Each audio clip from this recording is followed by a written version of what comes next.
galera, bem-vindos ao Psicolândia Histórica, Gustavo Gossuki, e hoje a gente vai falar sobre história e futebol. Tô com um brother meu aqui, que a gente se formou junto, Luigi Guedes. Obrigado por você participar desse quadro falando sobre várias situações. Se apresenta aí pra gente, meu querido. Bom, meu nome é Luigi Guedes, eu sou professor de História, assim como o nosso companheiro aqui. A gente quebra o galho em Filosofia e Sociologia também, né? Sempre, né? Que a gente pode. Mas então, eu tenho 24 anos, sou professor, igual o meu amigo aqui, e eu dou ênfase ao estudo de Sociologia no futebol e também História no futebol, né? Eu jogo futebol americano, olha, sou um pouco diferente, que é um esporte que eu vejo como um esporte muito inclusivo, e eu gosto de dar ênfase para o esporte porque eu acho que o esporte ele é mais do que aquilo que a gente vê como entretenimento. O esporte, na verdade, é uma forma de acessibilidade, né? Assim, a gente pode dizer de inclusão. E é nesse sentido que qual que você acha que o futebol hoje em dia, não o futebol americano, mas você pode também abarcar o exemplo, aumentar o exemplo, mas a questão da inclusão, da politização que o futebol está tendo. A gente vê, por exemplo, clubes com faixas antifascistas, jogadores que estão aí lutando contra o preconceito em campo. O que você acha dessa situação aí? Estudando a sociologia no futebol para entender um pouco mais a respeito da sociedade brasileira. Comenta. É que é o seguinte, né? O esporte por si só ele pode ser usado tanto como benefício para uma sociedade como algo ruim, né?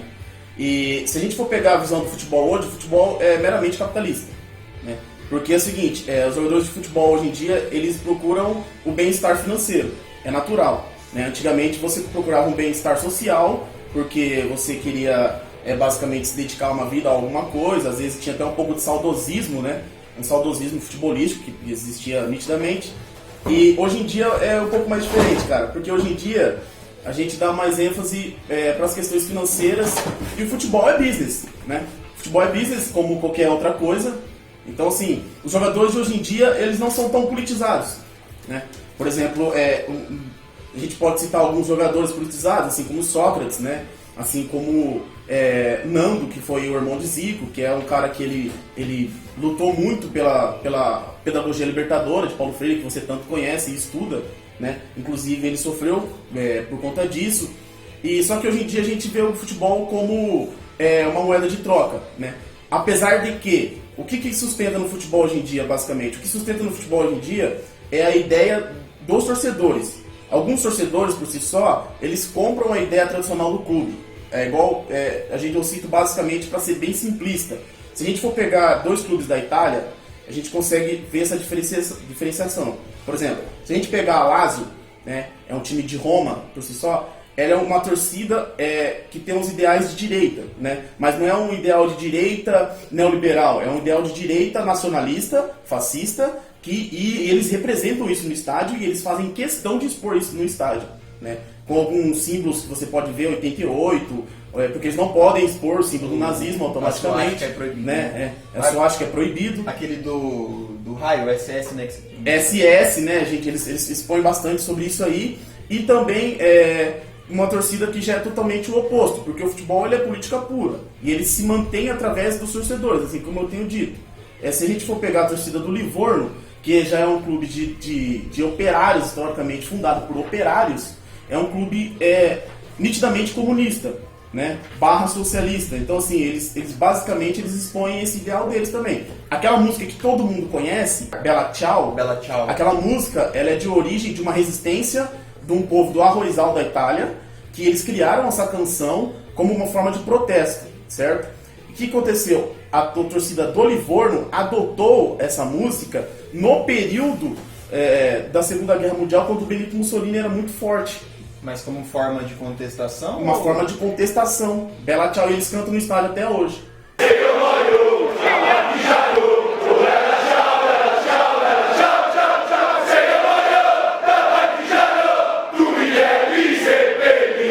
Entendeu? Porque eles são totalmente o oposto do ideal da torcida da Lazio, que já era um time do Mussolini, e o Mussolini usava a Lazio como imagem por si só.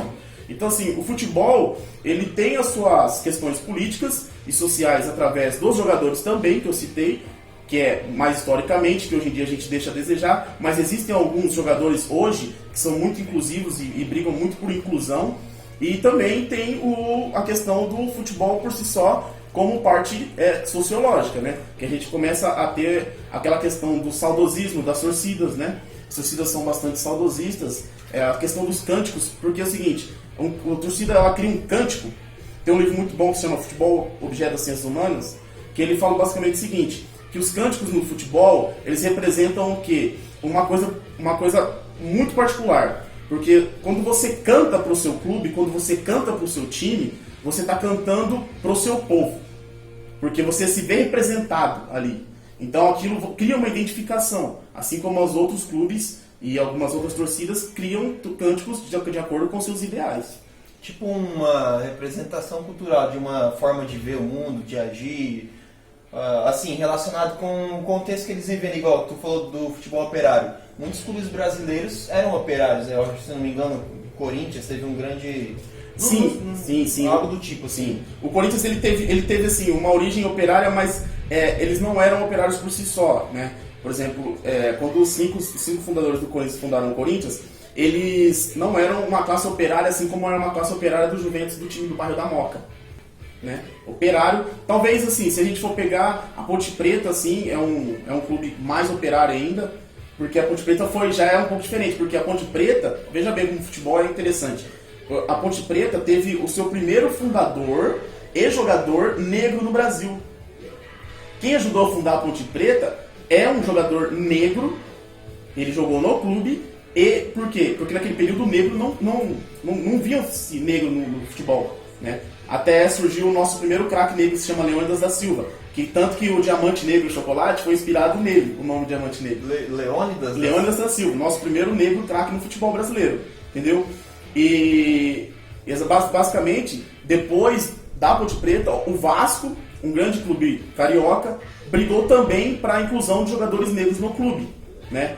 E a torcida do Vasco, lembra que eu falei dos cânticos, tem uns cânticos muito legais da torcida do Vasco que chama Camisas Negras, que ele fala, eu já lutei por negros e operários, camisas negras, é muito interessante também. E se a gente for pegar historicamente, veja bem como tem relação com a história também. O negro não se viam os negros no futebol naquele período. Aí do século XIX para o século XX, né, já no século XX, já existia uma forte tendência do negro começar a surgir no futebol. E dentro do século XX, surgimento de Leônidas da Silva, nosso primeiro craque negro brasileiro, aí o Brasil foi disputar uma Copa do Mundo. Aí o mundo inteiro viu o quê? A habilidade do jogador negro. O jogador negro não ter uma cintura dura, ser um jogador que baila com a bola e tudo mais. O swing. O swing brasileiro. E o que eles fizeram? Eles fizeram basicamente o seguinte. Pô, o Brasil tem um jogador negro de origem, o quê? Escrava. Porque os negros vieram para o Brasil de forma escrava e ele cresceu no Brasil de origem escrava, né? O que o mundo começou a fazer? Ainda mais os países que tinham colônias. Começaram a trazer mais negros para começar a introduzir eles no futebol, achando que o negro por si só tinha um talento natural, né? Se você for ver, por exemplo, a França, a seleção francesa, hoje em dia, é composta por uma maioria de jogadores negros. O Drogba é francês, né? O Drogba, ele é marfinense. Mas ele joga na França, Ele né? jogou na França, jogou na Inglaterra e tudo mais. Então, assim, o futebol, ele tem essa ideia histórica, social e política, né? De introdução, da voz do povo. Da voz do povo. É interessante de a gente falar disso aí, que, mano, o maior cara brasileiro do futebol até hoje, assim, é o Pelé, né, velho? É conhecido mundialmente. Sim. O cara mais rápido do mundo é preto também, mano. O jogador de basquete mais pica das galáxias é negro também. E assim, eu acho que nesse sentido, será que tem uma noção de imaginário, mentalidade, igual você falou? Vamos pegar os caras negros porque eles têm uma facilidade a mais, uma conexão mais natural com a bola, com a pelada, assim. Parando pra pensar, grande parte de esportistas, os negros sempre se destacaram. No boxe, no rock and roll, por exemplo, os principais roqueiros aí eram negros, né, mano? Então, assim, nessa questão entre imaginário e mentalidade, porque ao mesmo tempo que você está introduzindo, que o negro está se introduzindo, porque não tem como a gente introduzir ele, né? A gente pode dar a oportunidade, mas a partir do negro tem a oportunidade de mostrar aquilo que sabe, é uma forma de incentivo e de esperança para as outras pessoas, né? Digamos. Sim, e tanto esperança para eles também, porque aí eu já vou pegar essa brecha que você está falando do negro no esporte, né? Que é bastante interessante isso aí. Se a gente for pegar o negro no esporte em geral, vou agora migrar para o futebol americano, que é o esporte que eu pratico, né? Nos Estados Unidos, que é o berço do futebol americano, lá é diferente. É o seguinte, o negro, lá existe muito preconceito racial, assim como todo país. Os países mais miscigenados são os países mais preconceituosos, né? A gente sabe disso, né? Então, assim, lá existe muito negro. E o negro vê o quê? O negro vê que a ascensão deles não vai ser através dos estudos. A ascensão do negro nos Estados Unidos, isso, um dos grandes jogadores compra essa ideia, que se chama LeBron James, totalmente. Não só ele, mas outros jogadores, eles veem ascensão financeira para sua família, uma condição melhor para sua família através do quê? Do esporte. Então a sua dedicação ela vai através do esporte, entendeu? Se não for de forma política, assim como a gente pode citar Malcolm X, né? De forma política, né? Ativista e tudo mais. Martin Luther King, ativista, mas num contexto totalmente diferente. Se a gente for trazer para hoje, né? O negro, pelo menos nos Estados Unidos, ele vê que a sua oportunidade de ascensão financeira só é através do esporte. Você pode pegar no Todo Mundo Deu Cris, todo mundo conhece Todo Mundo Deu Cris, que quando ele não tirou nota e a mulher passou porque ele entrou pro time de basquete, mas quando viram que ele não sabia jogar, ele voltou a ser reprovado. Então, tipo assim, um neguinho que joga basquete, ele pode alcançar tudo que ele quiser. E isso nos anos 80. 45 anos atrás, 40 anos atrás. Essa relação do futebol e a história. Porque assim, eu faço o estudo do rock and roll na história, que é um período histórico. E tudo que a gente, como historiador, que já existiu, a gente pode estudar e que existe também. Então, o que você falaria para alguém que talvez esteja entrando numa universidade ou queira entender um pouco mais sobre futebol, uma indicação de leitura, de filme, sobre o futebol em si, mundial ou brasileiro? Olha, se a gente for dar uma ênfase pro futebol, acho que são alguns livros que são essenciais para você entender o futebol, não só na visão das 4 linhas, né?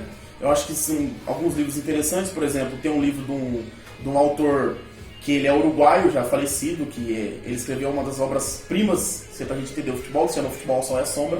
O Eduardo Galeano. Que ele também escreveu As Veias Abertas da América Latina, que é um clássico. É um clássico, todo latino-americano deve ler esse livro, né? E é um dos 100 livros mais importantes do século. Sem dúvidas. Outro livro que a gente pode também introduzir é Marcos Guterman, que é O Futebol Explica o Brasil, que é um livro muito interessante, que ele também faz uma relação entre futebol e política no Brasil. Tem alguns outros livros também que eu posso citar, Futebolistas de Direitas e Futebolistas de Esquerdas, que aí já é um livro em espanhol, que você não vai achar ele traduzido, você só vai achar ele em espanhol. O Futebol Objeto das Ciências Humanas, que é um livro que ele já tem uma quantidade, assim, ele não é um livro de um autor, ele é um livro de vários autores. E um desses autores tá o nosso seu querido Hilário Franco Júnior, que é um historiador clássico historiador, principalmente na questão da história medieval, que ele é muito forte, né? Medievalista, né? Muito, muito forte. E também a gente pode pegar Como o Futebol Explica o Mundo, né? Que é do grande Franklin Foer, que é um livro muito bom também. E também O Negro no Futebol Brasileiro, que é do grande Mário Filho. Esse aí acho que todos conhecem, que virou documentário, né? Esse aí já dá um pouco mais de ênfase àquilo que eu estava falando, no negro introduzido no futebol brasileiro, o futebol brasileiro ganhando a sua cara numa Copa América e tudo mais. Então, assim, eu acho que esses livros são essenciais para você começar a entender o futebol e a sua relação política e social. Acho importante. Uma coisa que a gente aprende na Universidade de História, você vai lá e escreve o que você quer pesquisar. Futebol, História, Política e Sociedade. PDF, mano. Coloca PDF na frente que vai aparecer um monte de artigo, você pode pesquisar. E nesse sentido de introdução do negro, porque a gente partindo de uma ideia a nível Brasil, foram 300 anos de escravidão. Então não tem como a gente falar que não tem preconceito, racismo, discriminação. Até lembra do evento que xingaram o cara de macaco lá, mostraram uma casca de banana, não sei nem o que aconteceu, foi num jogo, sei, no estádio. Foi. Acontece constantemente isso, porque no Brasil aconteceu recentemente com o goleiro Aranha, né? Eu não lembro é que eu não sei futebol, né? Então. Aconteceu, foi lá no Rio Grande do Sul o jogo contra o Grêmio e uma torcedora e outros torcedores negros. Olha só que interessante. Olha o síndrome de Estocolmo, cara, presente. Outros torcedores negros, você vê no vídeo, se você for procurar lá, goleiro Aranha, ato de racismo na internet, você vai ver imitando o macaco o goleiro do Santos, que na época ele era o goleiro do Santos, né? E começaram a imitar o macaco pra ele, fazendo macaco, gesto de macaco. E foi ali que o futebol brasileiro, cara, ele não pode ter esse tipo de coisa, porque, cara, nosso país é muito miscigenado, né? E assim como nós, como os norte-americanos, talvez sejam os dois países mais preconceituosos do mundo nesse sentido. A gente é um pouco atrasado em relação ao outro, né? Tem alguma filosofia que explica isso aí? Cara, uma filosofia por si só que explica? Não, a gente vai achar um contexto muito grande, assim. Um contexto muito grande, porque, assim, o racismo, ele é uma coisa que a gente pode introduzir ele a... Assim, tem um livro que eu li, muito bom, na verdade estou lendo, né? Que se chama Raiz da América Latina, que ele fala que é o seguinte, a ideia de você se sentir europeu e não você se sentir latino-americano, você não tem identificação com os nativos, você não tem identificação com os imigrantes, isso é muito por conta da colonização, né? Eles fizeram você comprar essa ideia quando os europeus, por exemplo, chegaram aqui e começaram a catequizar os índios, né? Os nativos, até então os nativos. Então, assim, foi introduzido na cabeça dos nativos por si só uma ideia de que, peraí, a nossa cultura é uma cultura muito melhor que a sua. Superior.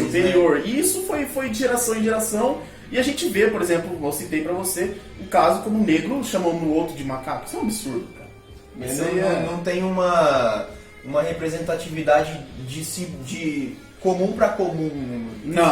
Não tem. Basicamente não tem. É a mesma coisa de negro ser contra cotas, né, mano? Vixe, agora a galera vai meter o louco aí.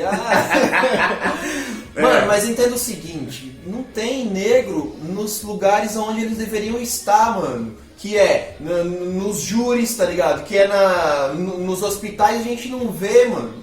A gente tá conseguindo ver por causa das cotas, por causa da universidade, e a gente não pode negar isso aí, que de 2000 pra cá, Guedes, expandiu a diversidade nacional onde não podia ter diversidade. Nos meios de elite, que a gente pode dizer. E no futebol também foi assim em determinada época, né, mano? Foi. E no futebol até hoje, assim, até hoje o negro periférico, ele vê o futebol como uma oportunidade. Eu tenho alunos na sala de aula, que eles falam assim, professor, eu não quero estudar, eu quero ser jogador de futebol, e assim eu vejo uma ascensão financeira. Porque, por exemplo, ele olhou pra mim e falou assim, eu vejo o senhor estuda até hoje, e apesar de chamar eu de senhor, é uma forma de respeito, né? Mas tá bom. Eu vejo o senhor, e o senhor estudou, e eu vejo o senhor falando aí que você tem que pagar conta, você vive o perrengue e tudo mais, né? Apesar de eu não ser negro, mas eu tenho mais essa cara de índio, assim, né? Eu também sou indígena, né? Mas assim, basicamente, essa ideia. Eles veem ascensão através do esporte, né? Eles não veem ascensão através do estudo porque eles sabem que não há oportunidades para ele, né? A oportunidade ela é mínima. Então assim, seria legal, quando a gente diz que você citou aí, a gente precisa de cotas e tudo mais, muitas pessoas não sabem que existem cotas sociais. Eles só pensam que existem cotas raciais. Muitas pessoas não sabem por si só. Então assim, as cotas elas são necessárias para quê? Para começar a introduzir esse pessoal num ambiente que não era de cunho deles, historicamente, né? A gente sabe disso. E no esporte, a gente tem que entender, por exemplo, quando eu citei que o negro nos Estados Unidos vê só o esporte como uma ascensão, tem negro nos Estados Unidos que vê que não vai ser um jogador de uma grande liga. O que ele faz? Vou começar a jogar para ter oportunidade para eu ter uma formação. Olha que interessante. Uma boa pergunta. Veja só que interessante. Então, assim, ele começa a se dedicar no esporte, porque lá há uma diversidade de oportunidades de esporte, né? Não é só um, que nem no Brasil a gente só tem o futebol e a gente não dá prioridade aos estudos aqui, né? Isso. Primeiramente, o moleque tem que parar de estudar, ele só tem que focar em jogar bola. Começa por aí, né? Lá é absurdo, né? os dois juntos. Lá, se você não estuda. Mas, assim, eles relevam muita coisa, assim. Mas tem negro lá que começa a praticar esporte e fala assim, não, peraí, eu vou praticar esporte porque eu quero ter um diploma, não é porque eu quero ser um jogador de grande liga. Aqui a gente já faz a ligação com o esporte com dinheiro. Vou pegar o Neymar ganha 300, eu nem sei quantos É tanto dinheiro que eu nem sei, Guedes. Eu ganho um salário mínimo, mano. Eu nem sei o que eu farei com um salário do cara. E, assim... e partindo dessa ideia, então, de futebol como uma ideia de resistência... O futebol, ele é uma ideia de resistência. Por exemplo, quando eu citei o time da Itália, o time da Itália é um clube de resistência, historicamente. Fundado por operários. Teve como grande apoiador, muitos talvez vá conhecer ou não vá conhecer, Antonio Gramsci, né? Um grande escritor italiano, né? Um grande crítico italiano. E ele foi um dos apoiadores do time de Livorno. Ele, em Livorno, ajudou a fundar o Partido Comunista da Itália. Ele foi um dos grandes fundadores do Partido Comunista da Itália. Então, assim, no lado da esquerda por si só, existem atos políticos muito fortes. Mas também existem atos políticos que não tem nada, não tem uma centralização, seja de direita ou seja de esquerda. Não tem um ideal. Se a gente for pegar um jogador muito atual, século XXI, que chama Didier Drogba, ele usou a sua imagem como um grande jogador de futebol para o quê? Romper o que o país tinha. O que o país dele tinha, a Costa do Marfim? Uma guerra, um conflito. Ele usou a sua imagem como ídolo negro de um povo sofrido, né? Porque os povos africanos são os povos sofridos, né? Ele usou a sua imagem para quê? Para romper a guerra do país, né? O conflito que existia dentro do país. Ele conseguiu. É igual o Nelson Mandela. Exatamente. Uma forma de união entre os povos, né? Exatamente. O Nelson Mandela foi um desses negros. Então, assim, e o Nelson Mandela deu ênfase pro rugby, né? O Nelson Mandela teve muita participação no rugby no país, usar jogadores negros no time de rugby do país, porque não tinha. Que até então o rugby é elite total. Né? Então não tinha. Ele ajudou nesse processo. Então o Drogba foi um dos grandes jogadores a ajudar nesse sentido, a fazer uma junção do país e ter um bem-estar social no país, né? Como que é o nome daquele jogador que se recusa a cumprimentar o cara e ele é torturado? Então, esse aí já é o chileno, esse jogador é chileno, ele se chama Carlos Caselli. Esse jogador, durante a ditadura militar de Pinochet no Chile, que até então, após a candidatura de Allende, e Allende vence politicamente como o primeiro e único na história político socialista a ser eleito democraticamente. Ele foi o primeiro socialista da história a ser eleito democraticamente. O que acontece? Ele vai lá e explode, Pinochet explode o governo por si só, Allende mata pessoas do partido e ele toma o poder. Ditadura total. Né? E ele toma o poder e ele implanta talvez uma das ditaduras mais sangrentas da América Latina, uma das mais sangrentas é do Pinochet, né? Talvez a mais, né? E o Carlos Caselli, um jogador do Colo-Colo, olha, veja bem, Colo-Colo, nome indígena, né? Um jogador do Colo-Colo, ele se recusa a cumprimentar Pinochet durante uma partida porque ele não concorda com a ideia do ditador. Pinochet, porque não podendo tomar nenhuma atitude na frente dos torcedores, naquele momento no estádio de Santiago, resolveu sequestrar sua mãe e torturar a mãe de Carlos Caselli, né? Como prova disso. E Carlos Caselli, após fazer um gol, foi ao lado do estádio, que não tinha nenhum torcedor, porque o estádio de Santiago do Chile era um estádio que era usado para torturas durante a ditadura, e comemorou o gol não com a torcida, onde tinha torcida, ele comemorou o gol aonde as pessoas eram torturadas no estádio. Um lado do estádio vazio, sem torcedores nenhum, mas cheio de almas que estavam chorando aqui naquele momento. Muitas pessoas morreram naquela região, muitas pessoas foram torturadas e tudo mais. E o Carlos Caselli se recusou a cumprimentar o Pinochet, e o Carlos Caselli é um grande representante da anistia chilena. O futebol, ele explica muita coisa nesse sentido. Pesado. Pesado. As ditaduras da América Latina todas aí tiveram grande perseguição e grandes ícones. No Brasil também tivemos vários que lutaram contra as ditaduras, foram exilados, torturados, perseguidos. Usaram aquilo que tinha, no caso do Caselli, futebol, para lutar contra, seja na forma de agir ou na forma de pensar e falar, né? Então assim, Guedes, a gente estava conversando a respeito dessa situação da história e do futebol, e tudo que existe num determinado período histórico, tudo aquilo que aconteceu é, hoje ainda mesmo, no presente, uma forma de análise, uma forma da gente compreender as coisas que, como aconteceram, reflete hoje até na nossa vida. Por exemplo, para mim ser professor, eu tenho que voltar alguns anos atrás para mim fazer as minhas escolhas. E a escola, e a história é do mesmo jeito. Acontece algo e ela não vai refletir apenas agora, mas lá para frente. Futebol, a gente entendendo como funciona a sua história, a gente vai entender como chega até hoje, né? Quer falar alguma coisa a respeito disso? Eu queria dar uma ressalva sobre a questão do futebol não ter centralização política. Agora eu vou citar um fato histórico que eu acho que para as pessoas que estão assistindo entenderem que não é só a gente falar ao lado da direita ou falar ao lado da esquerda como futebol, como política social, a gente pode falar basicamente só como fato histórico. Quem não conhece a Guerra das Malvinas, né? Vamos lá, a Guerra das Malvinas foi quando a Inglaterra e a Argentina brigaram pelo território das Ilhas Malvinas, né? Que os argentinos falam até hoje. E eu concordo com eles, Malvinas sois argentinas, né? Então, assim, após a Guerra das Ilhas Malvinas, a Copa de 1986, porque a Guerra das Ilhas Malvinas foi até 83, 84 mais ou menos, e a Argentina perdeu feio, muitos argentinos morreram e perdeu feio para a Inglaterra. E na semifinal da Copa do Mundo teve um jogo entre Inglaterra e Argentina. Em 1986 o clima estava pesadíssimo, né? E a Argentina tinha um jogador que se chamava Diego Armando Maradona, talvez o maior jogador da história do futebol argentino e um dos maiores jogadores da história do futebol. Ele, como um argentino ferrenho, ele foi e ele comeu a bola naquele jogo. Ele fez um golaço que ele saiu driblando todo mundo no meio do campo. Aí la tiene Maradona, lo marcan dos, pisa la pelota Maradona, arranca por la derecha el genio del fútbol mundial y deja el tercero a tocar para Borruchaga siempre Maradona, genio,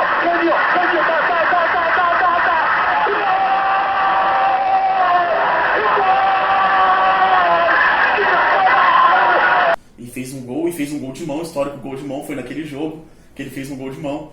E aquilo doeu nos ingleses, teve muita briga no estádio por si só, teve briga entre argentinos e ingleses, a coisa estava pesada.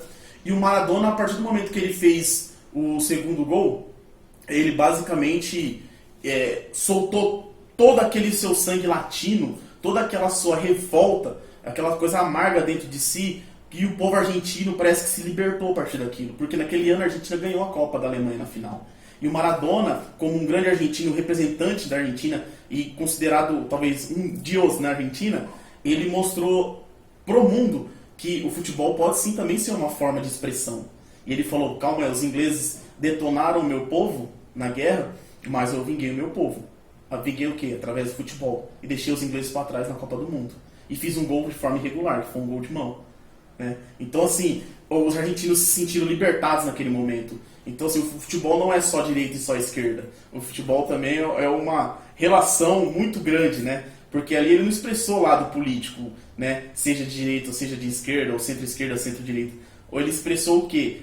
O seu ideal patriota. Porque ele viu que o seu povo sofreu. E o seu povo estava sofrendo naquele período. E ele usou a sua imagem e tudo que ele tinha como gênio futebolístico para o quê? Para dar uma Copa do Mundo para o seu povo. Ah, mas o futebol, ele é alienação. Não, ele não é alienação. Ele faz insurgir o povo que estava assim, jogado às traças, um povo que estava basicamente se sentindo derrotado. Ele falou, não, pera aí meu povo, eu vou dar alegria para vocês, nós vamos nos vingar e a gente vai se reerguer. E foi isso que ele fez.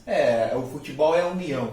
Sim. Mas essa ideia do futebol ser alienação, eu ouvi a minha vida inteira isso aí. É igual o carnaval também, as pessoas falando. Mas é totalmente o carnaval como futebol político. A gente pode ver o desfile das mangueiras aí, principalmente ano passado, que os caras trouxeram temas como escravidão e dominação em várias situações. É importante, né, Gu? Porque assim, a questão você dá prioridade de investimento. Essa a gente pode ter uma crítica, né?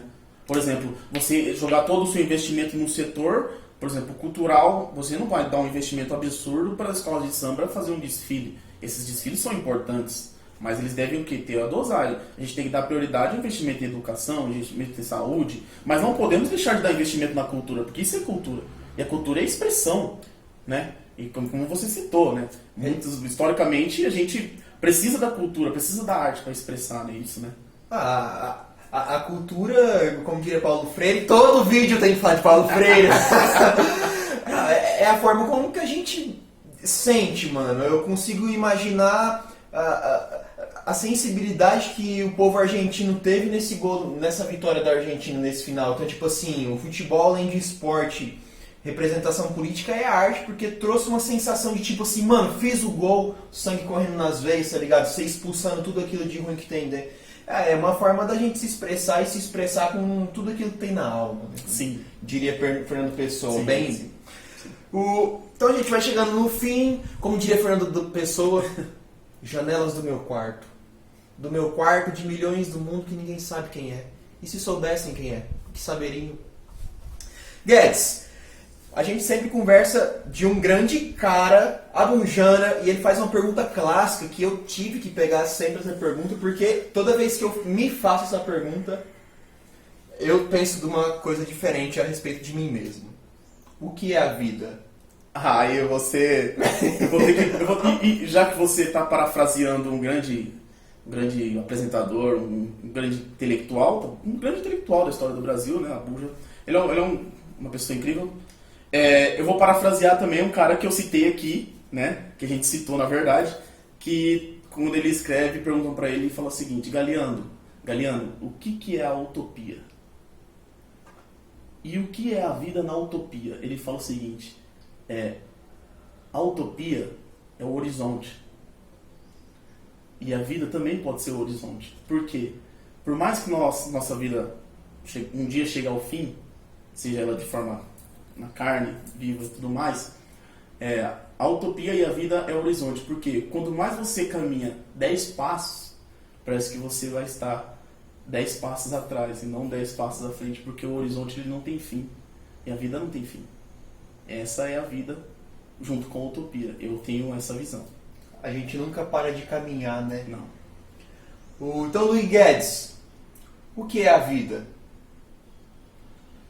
A vida, ela é uma forma de expressão e de sentimentos. Agora eu vou usar um pouco outro autor que eu gosto bastante, que se chama Nietzsche, que ele fala o seguinte: a vida é vontade de potência. E a nossa vontade de potência é uma oscilação muito grande. E a ideia do eterno retorno de Nietzsche, ela expressa que você vive ou você sobrevive. E se você tivesse que viver sua vida hoje, milhões de vezes, a mesma vida, o mesmo sentimento, cada dor, cada sofrimento seu, você viveria? Você vive ou você existe?